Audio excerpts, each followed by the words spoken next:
अनंत चतुर्थी का व्रत हर वर्ष हिंदू पंचांग भाद्रपद के शुक्ल पक्ष चतुर्दशी को अनंत चतुर्दशी माना गया है। अनंत चतुर्थी मतलब भगवान विष्णु के अनंत अवतारों की पूजा की जाती है, इसलिए इसे अनंत चतुर्थी के नाम से जाना जाता है। भगवान विष्णु का दूसरा नाम अनंत देव भी है। इस व्रत को करने से मनुष्य को अनंत सुख फलों की प्राप्ति होती है। अनंत चतुर्थी के पर्व को अनंत देव के नाम से भी जाना जाता है। 14 वर्ष लगातार अनंत चतुर्थी का व्रत रखने से इंसान को विष्णु लोक की प्राप्ति होती है, परिवार में सुख शांति समृद्धि रहती है और ये व्रत अनंत फल देने वाला माना गया है। अनंत चतुर्थी के दिन ही भगवान श्री गणेश जी का विसर्जन भी किया जाता है। ये व्रत ग्रहों के अशुभता को भी दूर करते हैं। तो आइए जानते क्या मान्यता है अनंत चतुर्थी की, और अनंत चतुर्थी का सबसे पहले उपवास किसने किया था, और अनंत चतुर्थी की शुरुआत कहाँ से हुई थी। तो बहुत ही रोचक वीडियो होने वाला है साथियों, साथ में बने रहे इस वीडियो में। अनंत चतुर्थी का व्रत सबसे पहले सर्वप्रथम पांडवों ने किया, जिनमें हमें एक कथा मिलती है। जब दुर्योधन पांडवों से मिलने गया, माया महल का दृश्य देखकर दुर्योधन धोखा खा गया। माया के कारण भूमि जल के समान प्रतीत हो रही थी और जल भूमि के समान प्रतीत हो रहा था। भूमि को जल समझ के अपना वस्त्र उतार दिए और जल को भूमि समझ के हाल में गिर गया। इस पर द्रौपदी तंग कसती है, द्रौपदी उपवास करती है, अंधे का पुत्र अंधा।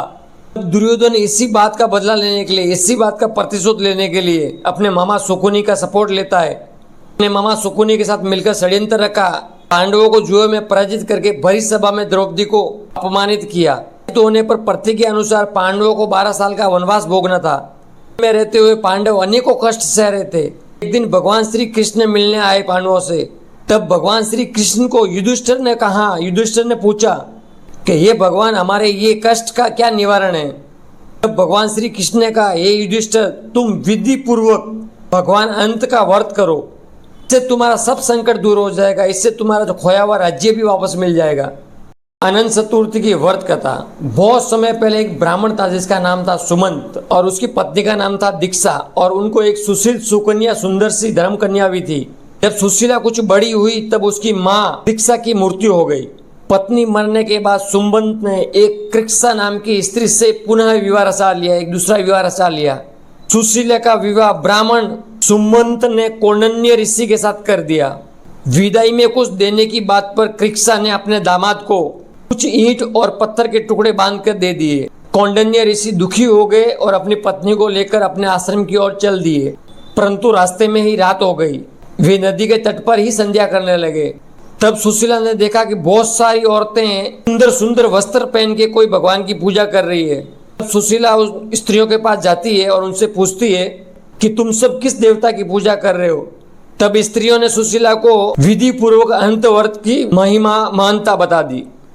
सुशीला ने वही उस व्रत का अनुष्ठान किया और 14 गांठों वाला डोरा बांधकर ऋषि कौंडिन्य के पास आ गई। ऋषि कौंडिन्य ने सुशीला को डोरे के बारे में पूछा, धागे के बारे में पूछा।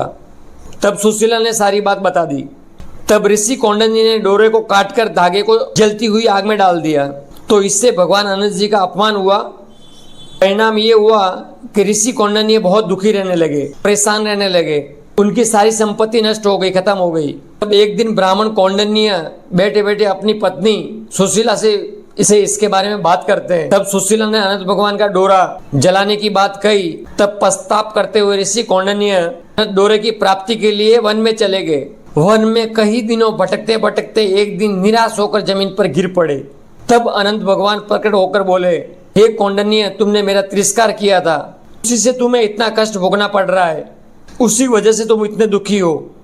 अब तुमने पश्चाताप किया ही है तो मैं तुझसे प्रसन्न हूँ।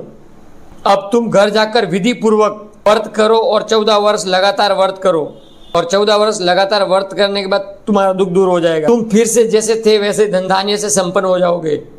तब कौंडिन्य ने वैसा ही किया। तब उन्हें सारे क्लेशों और दुख दर्द से मुक्ति मिल गई।